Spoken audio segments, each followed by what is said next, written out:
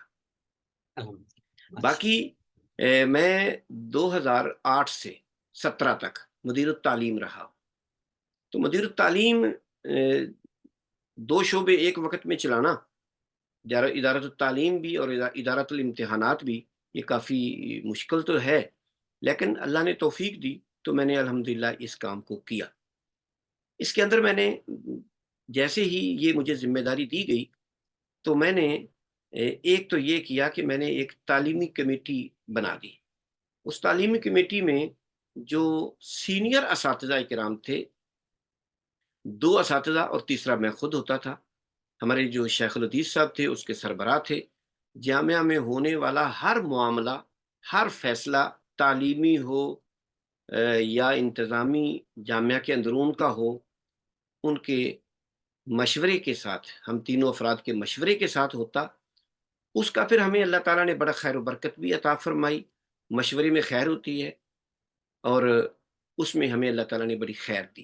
تعلیمی کمیٹی آج بھی جو ہے وہ قائم ہے الحمدللہ، اور اس وقت کی میری بنائی ہوئی تعلیمی کمیٹی جو ہے اس کی افادیت کو مد نظر رکھتے ہوئے وہ اب ہمارے 5 اساتذہ ہیں جو پوری تعلیمی سیٹ اپ کو دیکھتے ہیں۔ فیصلہ جو ہے انہی کے مشورے سے جو ہے وہ لاگو ہوتا ہے، جس کا میں ایک رکن بھی ہوں۔ اس میں ہمارے ابراہیم خلیل فضلی صاحب جو ہیں، جو ہمارے شیخ الحدیث بھی ہیں، وہ اس کے سربراہ ہیں۔ اس کے بعد جب میں یعنی مدیر التعلیم کی سیٹ پہ آیا تو میں نے یہ دیکھا کہ ادارے میں سسٹم تو موجود ہے لیکن مرتب کوئی نہیں ہے، مرتب نہیں تھا اس پہ۔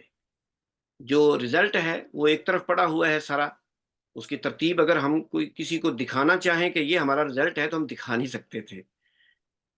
پھر میں نے رزلٹ کو اثر نو مرتب کیا ایکسل کی فائل میں، اور اب الحمدللہ ہمارا جو رزلٹ ہے وہ سارے کا سارا میں نے اپنے ہاتھ سے جو ہے مرتب کیا ہے۔ اب وہ فائلوں میں بھی ہے اور جلدیں کر کے ہم نے اس کو لگا دیا۔ دوسرا، میں نے جامعہ کے جتنے فائل ہیں نا، اس وقت جامعہ میں جتنا بھی سسٹم چل رہا ہے، فائل ورک، حاضری کا ہو یا ڈیٹا سیو کرنے کا، وہ میں نے سارا کام جو ہے وہ الحمدللہ کرنے کیا، میں نے خود کیا تھا اس کا۔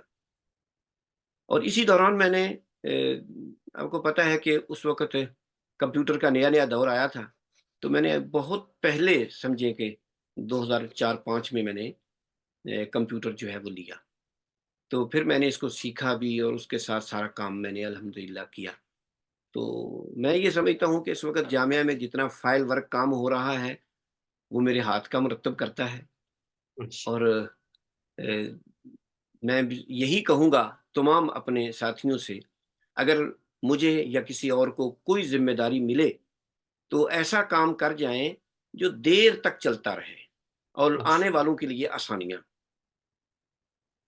ماشاء اللہ، اللہ تعالیٰ قبول فرمائے۔ بہت ساری چیزیں سیکھنے کو ملتی ہیں آپ کی آمین۔ گفتگو سے۔ ہم آگے بڑھتے ہیں۔ اگلا میرا سوال ہے آپ سے کہ خطابت کا آپ کے پاس ایک تقریباً نصف صدی ہونے کو جا رہی ہے، آپ کے پاس ایک تجربہ ہے ماشاءاللہ۔ گوئے کہ 50 سال سے زیادہ آپ کی عمر ہے اور 31-32 سال آپ کا 31 سال ہے۔ 31 سال آپ کا خطابت کا تجربہ ہے۔ آپ نے دیکھا ہوگا کہ ایک خطیب، دیکھا کیا بلکہ آپ کا اس میں پوائنٹ آف ویو بھی لیں گے کہ ایک خطیب کا ایک بہت بڑا کردار ہوتا ہے معاشرے کو بدلنے میں، امت کو کی بھاگ دوڑ سنبھالنے میں، امت کی رہنمائی کرنے میں، کیونکہ انبیاء خطیب ہوتے تھے۔ تو یہ براہ راست ایک خطیب ایک استاد بھی ہوتا ہے وہ، اور وہ خطیب ان کو سبق بھی پڑھا رہا ہوتا ہے، ان کے مسائل کو بھی سمجھ رہا ہوتا ہے۔ لیکن ہمارے اگر تھوڑا خطابت کے اوپر تھوڑا غور کریں تو جب جمعے کی نماز کھڑی ہوتی ہے تو ہمارے نمازی آ کر پہنچتے ہیں اور صرف جمعے کی نماز پڑھنے کے لیے وہ آتے ہیں، ہماری بات کوئی نہیں سنتا۔ وہ کیا وجہ ہے، وہ کیا پوائنٹ ہے جس کی وجہ سے ہماری خطابت اتنی متاثر کن نہیں ہے کہ لوگ ہمیں سن پائیں اور ہمارے آنے سے پہلے مسجد بھری ہوئی ہو؟ جی، یہ بہت ہی اہم پوائنٹ ہے۔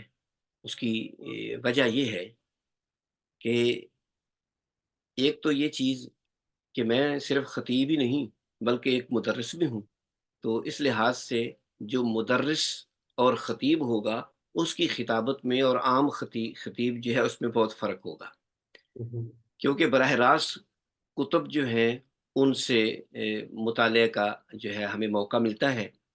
تو ایک تو یہ چیز میں نے کوشش کی ہے خطابت میں کہ میں نصوص کو تقریباً مد نظر رکھتے ہوئے اپنے خطبات کو مرتب کرتا ہوں، قرآن و حدیث کی نصوص کو میں سامنے رکھنے کی کوشش کرتا ہوں، کیونکہ جب ہم قرآن و حدیث کی نصوص کو سامنے رکھ کے اس کا ترجمہ مفہوم اور اس سے مسائل اخذ کر کے لوگوں کے سامنے رکھیں گے تو کسی کو اعتراض کا موقع ملتا ہی نہیں ہے۔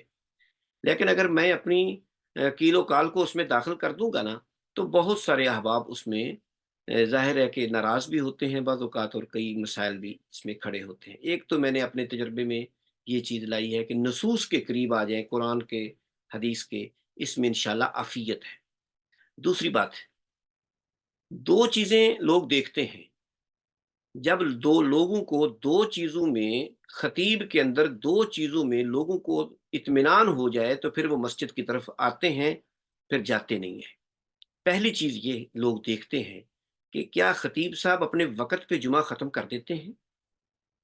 اگر تو لوگوں کو یہ یقین ہو جائے کہ خطیب صاحب جو ہے وہ، انہوں نے 1:15 پہ جماعت کھڑی کرنی ہے تو کر دینی ہے، ایک آدھ منٹ کا آگے پیچھے ہو جائے تو کوئی مسئلہ نہیں ہے۔ لیکن اگر لوگوں کو یہ پتا ہو کہ 1:15 ٹائم ہے لیکن خطیب صاحب پتہ نہیں کب ختم کریں گے، لوگ آئیں گے نہیں، لوگ انتظار کریں گے کب خطیب صاحب ختم کریں تو اس وقت ہم جائیں۔ ایک تو ٹائم کی جو پابندی ہے یہ بہت ضروری ہے خطیب کے لیے۔ جہاں بھی یہ ٹائم کی پابندی کرتا ہے نا خطیب، وہاں لوگوں کو اطمینان اور یقین ہوتا ہے۔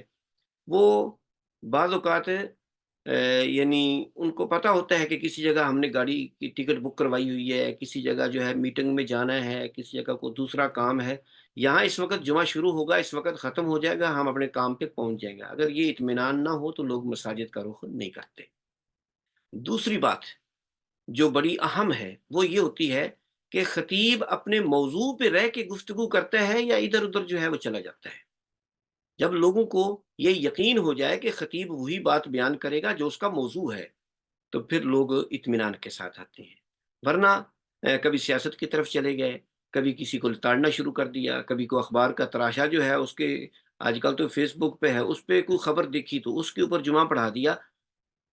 یہ چیزیں لوگ نہیں دیکھتے، وہ ہم سے زیادہ ان چیزوں کو پڑھنے والے ہیں، دیکھنے والے ہیں۔ تو ہم ان کو کوئی ایسی چیز دیں نا جو سننے کے لیے آئے ہیں، ہم اپنا ایک موضوع منتخب کریں، کیونکہ خطبہ جمعہ میں جو اصل مشکل چیز ہوتی ہے نا، وہ موضوع کا انتخاب ہے۔ جب موضوع کا انتخاب آپ نے کر لیا، اس کے اوپر آپ دلائل لائیں اور دلائل کے اوپر رہتے ہوئے گفتگو جو ہے موضوع کے مطابق جو ہے دلائل کے ساتھ گفتگو کریں۔ لوگوں کو یقین ہونا چاہیے کہ یہ خطیب صاحب جو ہے وہ کوئی ادھر ادھر کی نہیں لا رہے، پھر لوگ جو ہے وہ جمعے میں آتے ہیں۔ لیکن اگر یہ نہ ہوں، لوگ پہلے تو ڈرتے ہیں کہ ہم جائیں، آگے ہو سکتا ہے خطیب صاحب غصے میں آ کے ہمارے اوپر ہی نہ چڑھ جائیں، ہمیں نہ ڈانٹنا شروع کر دیں، یا جمعے کب ختم کریں گے۔ تو یہ دونوں چیزیں میں یہ سمجھتا ہوں کہ بڑی خطیب کے لیے ضروری ہیں۔ ایک تو وقت کی پابندی، اور دوسری چیز موضوع کا انتخاب اچھا ہو، موقع کی مناسبت سے ہو، دلائل سے مزین ہو، اور دلائل قرآن و حدیث کے جتنے نصوص ہوں گے اتنا ہی اچھا ہے، اور اپنے موضوع کے اوپر رہتے ہوئے گفتگو کرے اور وقت پر جو ہے وہ ختم کر دے، تو میں سمجھتا ہوں کہ اس سے بہت زیادہ انشاءاللہ العزیز خیر ہوتی ہے۔ الحمدللہ، ماشاء اللہ، صفات بھی بیان کر اور دی ایک اور چیز جو ایک کمزوری چیز ہیں میں اس کے اوپر بھی اپنے روشنی ڈالی۔ جی ضرور، ایک میں اور بات، معذرت، میں ایک اور چیز ضرور۔ بیان کرنا چاہوں گا اس کے اندر۔ اس میں جو خطبہ ہے نا، اس کے اندر بعض اوقات ہم جلد بازی کرتے ہیں۔ وہ جیسے بالکل، حدیث ہے نا، اللہ کے رسول صلی اللہ علیہ وسلم کی، دعائیں کرو اللہ قبول کرتا ہے معلوم یستعجل، جب تک تم جلدی نہ کرو۔ پوچھا گیا جلدی کیا ہے؟ فرمایا کہ کوئی بندہ دعائیں کرے پھر دعا کرنا چھوڑ دے اور یہ کہے میں نے بڑی دعائیں کی میری قبول ہی نہیں ہوتی، ایسے بندے کی دعا اللہ قبول نہیں کرتا۔ تو بعینی ہی میں یہ سمجھتا ہوں کہ خطیب آدمی کو اپنے خطبات میں انتظار بھی رہنا کرنا چاہیے، کیونکہ انبیاء نے تو 950 سال کا بھی حضرت نوح علیہ الصلوۃ والسلام کا تذکرہ ملتا ہے۔ جلد بازی نہ کریں کہ میں آج خطبہ شروع کروں، سال کے اندر اندر سارا محلہ مسجد میں ہونا چاہیے، نہیں۔ بعض اوقات کئی لوگ بڑی دیر لگا دیتے ہیں، وہ آپ کے رویے کو دیکھتے ہیں، اخلاق کو دیکھتے ہیں، معاملات کو دیکھتے ہیں، پھر وہ مسجد کا رخ کرتے ہیں۔ میرے سامنے کئی مثالیں ہیں۔ ہمارا ایک نمازی ہے مسجد کے بالکل قریب ترین ہمسایہ جو ہے، تو وہ تقریباً میں یہ سمجھتا ہوں کہ 8 سال تک کہ 9 سال تک وہ مسجد میں نہیں آیا۔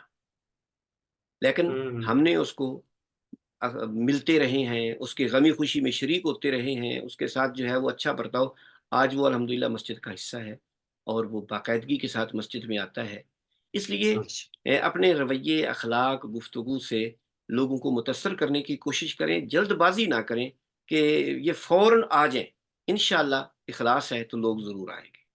اللہ۔ جزاک اللہ خیر۔ خطیب کو ٹائم کی پابندی کرنا، خطیب کو اپنے مواد کے اوپر غور کرنا، اور خطیب کو اپنے اخلاق اور کردار سے لوگوں کو اپنی طرف راغب کرنا، یہ تین مین پوائنٹ تھے آپ کی گفتگو کے، الحمدللہ، جو سیکھنے کو ملے۔ حضرت آخری سوال ہے وہ یہ ہے کہ یہ آپ کا وائس آف امہ جو ادارہ ہے آن لائن، اس کا تعارف جی، کروائیے کہ اس میں کیا ہے اور کس ترتیب سے آپ اس پہ کام کر رہے ہیں۔ دی وائس آف امہ network of Islamic education, یہ اس کا مکمل نام ہے۔ اس کے بانی تھے، ان کا نام تھا محمد اقبال، کوئٹہ سے تعلق رکھتے تھے اور ناروے میں ہوتے تھے۔ ایک انتہائی کاروباری شخصیت تھے، لیکن اللہ تعالیٰ نے ان کو دین کا شوق دیا۔ انہوں نے اے، ایک میسنجر ہے پال ٹاک، اس پہ انہوں نے ایک روم بنایا اس نام سے، دی وائس آف امہ کے نام سے۔ اس میں یہ 99 سے ہے، اس کا آغاز ہوا تھا۔ اس میں پھر مختلف ادوار چلتے رہے۔ ابتدائی طور پر تو یہ ایک صرف لوگوں کے ساتھ ڈسکشن کے لیے جو ہے نا یہ چیٹ روم تھا، لیکن آہستہ آہستہ کچھ علماء کرام اس کے اندر آئے، جس میں ہمارے ایک بڑے اچھے دوست ہیں شیخ ابو سیف کے نام سے، محمد رفیق ان کا نام ہے، ابو سیف، انہوں نے اس میں بہت کام کیا۔ پھر اس کے بعد ہمارے اسلام آباد سے ایک ساتھی ہیں شیخ ابو سعد کے نام سے، محمد عبد الرؤف صاحب ان کا نام ہے، وہ آئے۔ پھر ان دونوں نے مجھے موقع دیا، تو 2008 میں میں اس کے اندر انٹر ہوا۔ اس وقت اب ہماری کلاسیں جو ہے وہ چل رہی تھیں، یعنی پہلے یہ صرف ایک چیٹ روم کے طور پر تھا، لوگ اس میں چیٹ کرتے بیٹھتے، آپس میں مسائل پر ڈسکشن ہوتی، لیکن اس کے بعد یہ کلاسوں میں منتقل ہو گیا۔ اور جب کلاسوں میں یہ تبدیل ہوا تو اس وقت اس کے ثمرات ہمارے سامنے آنا شروع ہوئے۔ اس کی وجہ یہ تھی کہ چیٹ روم میں تو ڈسکشن ہوتی، لوگ چلے جاتے، لیکن کلاسوں میں لوگوں نے ہم سے جو ہے نا وہ باقاعدہ پڑھنا شروع کیا۔ اس میں خاص طور پر ہمارے پاکستان، انڈیا، یہ لوگ جو ہے نا بہت زیادہ اس میں آئے۔ اس کے اندر کراچی کے بہت لوگ ہمارے پاس آئے، اور اسی طرح لاہور سے، سیالکوٹ سے، جو باہر تھے، اس میں امریکہ، کینیڈا، یو کے، اس طرح جرمنی سے، مختلف جگہوں سے لوگ جو ہے نا وہ اس کلاس روم میں پھر آنا شروع ہوئے۔ کلاس روم جب شروع ہوئی تو اس میں لوگوں نے صحیح بات یہ ہے کہ ایک غنیمت جانی، اس میں باقاعدہ طور پر ہم نے کتابیں پڑھیں پڑھائیں، جس کے اندر ہم نے حدیث، تفسیر، اصول حدیث، اصول تفسیر، اصول فقہ، اور اس کے اندر دیگر بہت ساری چیزیں جو ہے نا، بنیادی جو کتب تھیں درس نظامی کے اسلوب پر تو نہیں پڑھائیں، لیکن ہم نے ہر مرحلے میں جو دیکھا کہ یہ اس فن میں اہم کتاب ہے وہ ہم نے پڑھائی، اور لوگوں نے پڑھی بھی۔ اس کے اندر میراث بھی ہم نے پڑھائی۔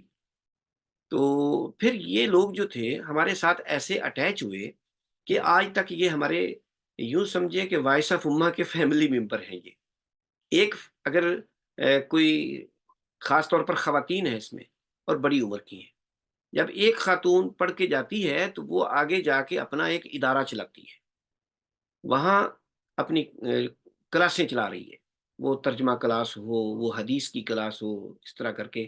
جیسے میں نے بتایا کہ ہم نے صحیح بخاری بھی پڑھائی ہے، تو ہماری جو شاگرد ہیں کینیڈا میں خاص طور پر اور امریکہ میں، دو خواتین ایسی ہیں جو اس وقت باقاعدہ صحیح بخاری بھی پڑھا رہی ہیں، دورہ تفسیر بھی رمضان المبارک میں کرواتی ہیں، اور اس کے ساتھ ہمارے ساتھ اٹیچ بھی ہیں۔ جو بھی مسائل میں کوئی اشکال ہوتا ہے وہ ہم سے رجوع کرتے ہیں، اور پھر آگے جو ہے لوگوں کو پڑھا بھی رہی ہیں۔ تو اس لحاظ سے اب 2008 سے میں انٹر ہوا، 2015 میں میں نے اس کا چارج جو ہے وہ لے لیا تھا۔ اس وقت میں وائس آف امہ کا یوں سمجھے کہ ایک ذمہ داری بھی ہے اس کی، تدریس کے ساتھ ساتھ جو مینجمنٹ ہے اس کی بھی۔ تو اس میں وہ جو رونق پہلے ہوا کرتی تھی، اس وقت یہ واٹس ایپ نہیں تھا، تو واٹس ایپ کی آنے کی وجہ سے لوگوں کے لیے آسانیاں ہوں گئی، لوگ وائس آف امہ کے ساتھ اٹیچ ہیں واٹس ایپ گروپ میں، لیکن تدریس میں، پڑھنے میں، مسائل میں یہ وہ واٹس ایپ پہ ہمارے ساتھ جو ہے وہ آ چکے ہیں۔ تو اس لحاظ سے یہ سلسلہ الحمدللہ جاری ہے، جو لوگ پڑھ کے گئے ہیں وہ آگے ادارے چلا رہے ہیں الحمدللہ، تو میں تو سمجھتا ہوں کہ یہ صدقہ جاریہ ہے، لیکن الحمدللہ اسی طرح جاری و ساری ہے، اور میں باقاعدہ 2008 سے لے کے اب تک رات کی کلاسیں جو ہیں وہ میری ہوتی ہیں، تو میں تقریباً یوں سمجھے کہ 12-1 بجے تک اس کے ساتھ میں جڑا رہتا ہوں۔ تو میں نے اللہ تعالیٰ سے ایک دعا کی تھی، دعا یہ کی تھی کہ یا اللہ، یہ کام جو ہے نا یہ ظاہر ہے رات کا ہے، اور رات کو نیند تو آپ کو پتہ ہے کہ دن بھر جامعہ میں پڑھانا، کام کاج کے بعد رات کو نیند آ جاتی ہے، تو میں نے دعا یہ کی تھی کہ یا اللہ، جب میں نے جاگنا ہو، درس دینا ہو، پڑھانا ہو تو مجھے جگا دینا، اور جب میں سونا چاہوں تو مجھے نیند جو ہے وہ عنایت کر دینا۔ تو الحمدللہ یہ دونوں کام چلتے رہے، دن کو بھی نیند پوری ہو جاتی، رات کو بھی الحمدللہ یہ سلسلہ چلتا رہا اور جاری ہے الحمدللہ۔ اللہ پاک قبول فرمائے۔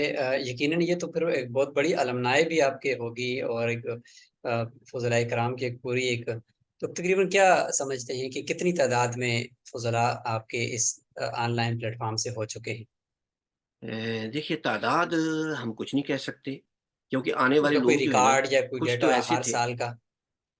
میں کوئی خاص نہیں مرتب جو ہے وہ کر سکا، اچھا، اگر کیونکہ ممالک کی جب دور اعتبار کریں تفسیر کہ ہوا کتنے کرتے تھے، ممالک سے ہوں گے؟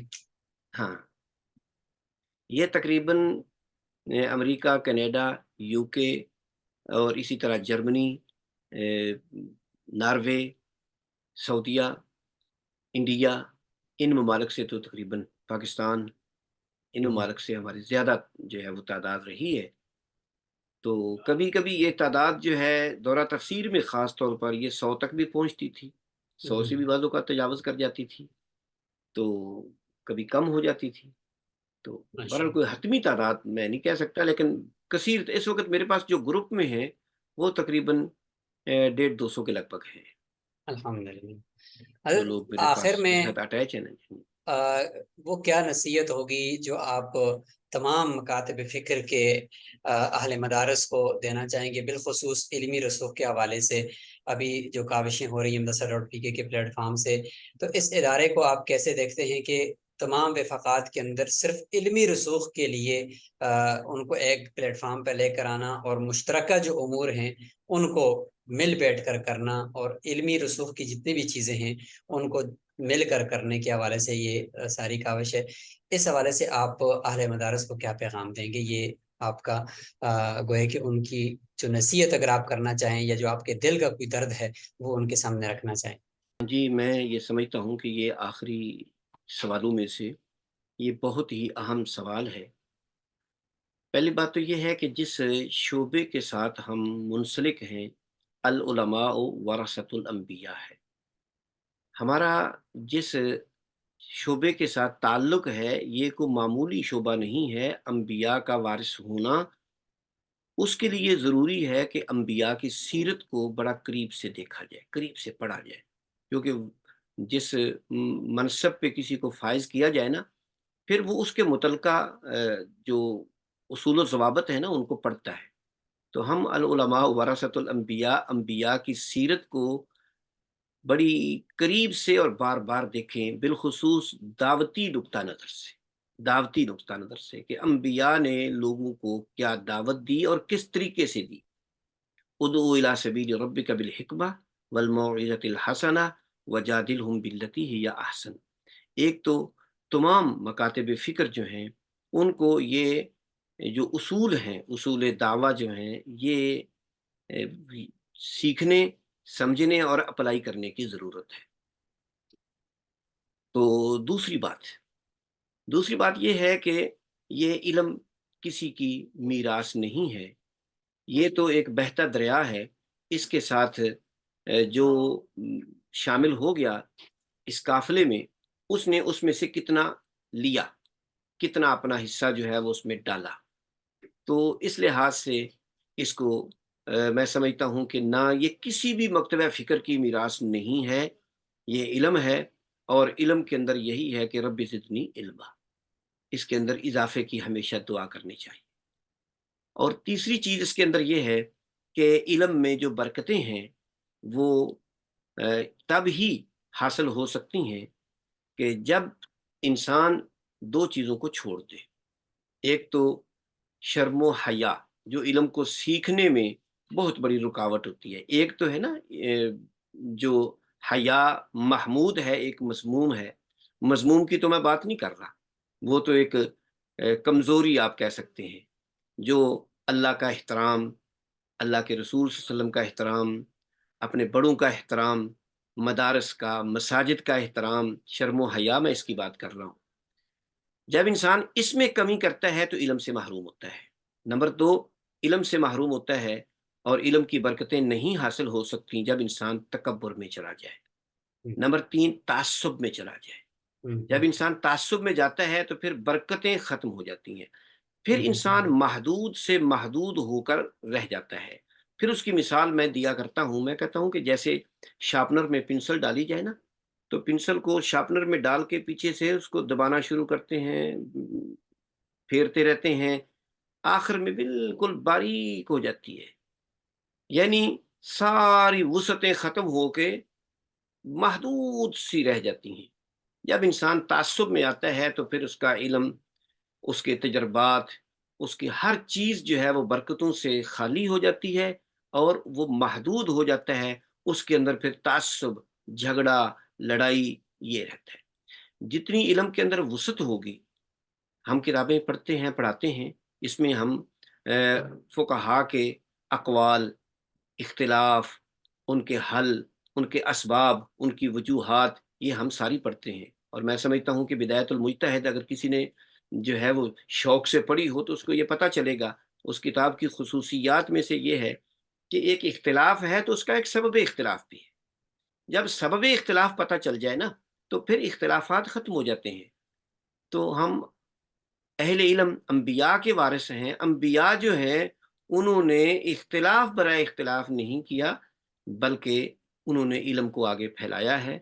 اس لیے تعصبات سے ہٹ کے، جہاں سے یہ وہ ہے نا ضالۃ الحکیم، یہ دانا آدمی کے لیے گم شدہ چیز ہے، جہاں بھی ملے اس کو حاصل کرے۔